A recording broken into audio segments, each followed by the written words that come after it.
Safi, sen kim bilan kelding? Men qo'limni ko'tarmadim. Tortdimmi? Yaqin do'stim JJ bilan keldim. Hammaga salom. Ismim JJ.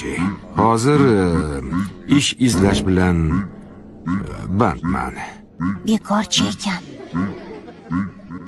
Ha, bir vaqtlar ishlardim. Chiqindidan tozalardim. Butun dunyodagi chiqindilarni deyishim mumkin. Naqadar jirkanch. Juda g'alati qiz ekan. Kimni boshlab keldi? Chiqindi deganda jamiyatni axlatga qorishtiradigan insonlarni nazarda tutdim. Ochiqroq aytsam, sobiq harbiyman. Hozirda esa Qo'shma Shtatlar josuslik xizmatining maxfiy topshiriqlarini bajarish bilan shug'ullanaman. Bu tashkilotni Markaziy razvedka boshqarmasi ham deyish mumkin. Bu haqida gapirish man etilgan, ammo do'stim yoqimli fikrlarni eshitmayotganini sezdim. Shuning uchun rostini aytishga qaror qildim. Agar gaplarim shu xonadan tashqariga chiqadigan bo'lsa, sizni topaman.